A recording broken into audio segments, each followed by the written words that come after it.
Are we on? I have to make a stupid joke, right, to start? Yeah, make me look bad. Right. I can't do that. Hey, everybody, it's been a while since we did an update, and actually I've got some things that I think I've spoken to you about before, and just some updates about that.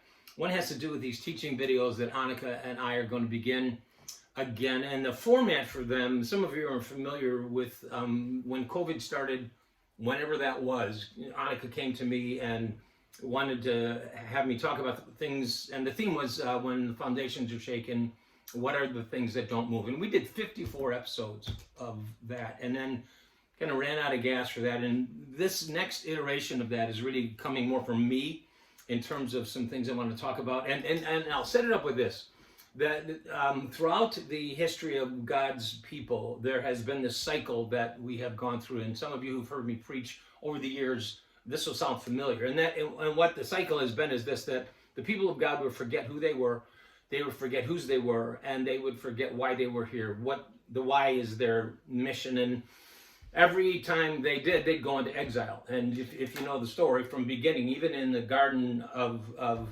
Gethsemane, no, the actual garden, the first one, Genesis, when they were driven out of the garden, they were in exile. They were no longer home. And over again, the people of God, that was their story. They would go into exile to Assyria, then Babylon, the Medo-Persians, over and over again. And even in Jesus' day, they were kind of in exile or under the authority of Rome. And every time, so this was this pattern. They would forget who they were, whose they were, why they were here. And every time they did, the prophets would arise and begin to scream, saying, among other things, remember and return. Return to me with all your heart. Remember who you are and whose you are and why you're here. And every time they did, they'd be revived. Every time they would remember, they'd be revived. And when they were revived, they were back on mission. And they were back honoring whose they were, God, and understanding again their own identity as the people of God in the context of the world and why that informed their mission. And then they'd forget again. And then they'd go through that cycle all again. And that's going to be kind of the paradigm, if you will, that holds all the things that I'm going to want to talk about, because I think there's some ways in which that the church is in exile.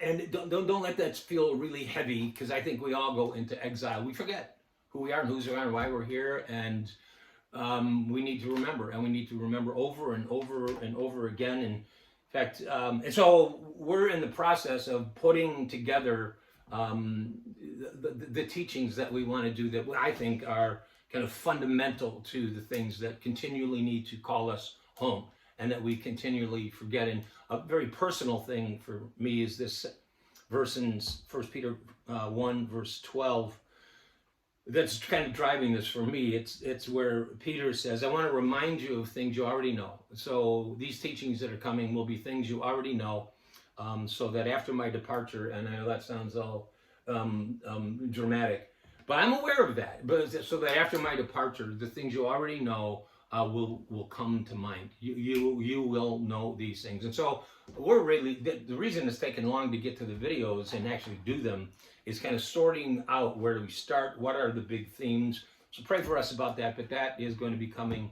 I think we're going to do our first shoot next week on that. Second thing, last thing, are these not so silent retreats. I know I've told you about those and kind of where they came from. The vision of TTR, as you know, from the very beginning has been pastors and staying in it, pastors and leaders. And the whole thing of staying in it for the long haul. By it, I don't mean the ministry. I mean the faith. By faith, I don't mean orthodoxy, believe the right thing. I mean being a person full of hope and faith in God, regardless of how successful or not you might be in ministry or some other endeavor. But here's the deal about all that. Ministry right now it's under the best circumstances, it's hard. But there are some things going on in the culture, just the reality of life right now, that have made it even more difficult. Barna recently, I think I maybe told you this in the last one, indicated that 43% of pastors today are seriously questioning their call. And the top three things they mention are just a general stress of the job. That's always true. A sense of isolation. They don't know who to talk to. The third thing was some of the political polarization and things like that, which exasperated the isolation and the stress on the job. And it just kind of has brought me back to something I know how to do, and that is to invite people into space where they can, like Jesus did with his disciples, bring them to a solitary place where they could be alone together. I love that these pastors have a chance to be alone, but then they come together with this mentor friend of mine, Ned Ruby, and myself. We've already done one retreat. It was a wonderful experience. I think I kind of did an update reviewing that with you. We have another one coming up in just a couple of weeks, August. We have a pastor coming from Sacramento. We've got a pastor coming from Phoenix. Some of the others are, one guy's coming from Chicago, and very excited. The group itself, it's funny to watch, not funny, haha, but interesting to watch the group come together, and I know them all, and they don't know each other, and I just know their stories and how they're gonna mesh. We have another one in September, and we learned some things from the first one that we wanted to keep it small, so there'll never be more than 10, and that includes Ned and myself. It's not about a download of information. It's to help break the isolation. It's and to help bring them together. Ned and I don't want to sound weird about this, but we've been in ministry separately, but about 100 years between us, something like that. So there's some credibility in terms of having gone through some things, and we love to be in environments with people who are in a different place in their journey, and we can help inform them. And we still think we have something to say. Ned talks about not being publicly important, and we're at a place in our lives, both of us, we're not publicly important, but we still have something to say, and we say it really well around a campfire. And so that's what these retreats are about. And what I'm telling you that for is that we have an ask. I don't think we've done it this directly before, but one is to pray, and I know you do that, and even to give, and I know you do that. But pray for Ned and I for wisdom and discernment, how to do the retreats. They're morphing from one to the other. Who to invite into these retreats. Some of you might know some people that we don't know. I would invite that as well.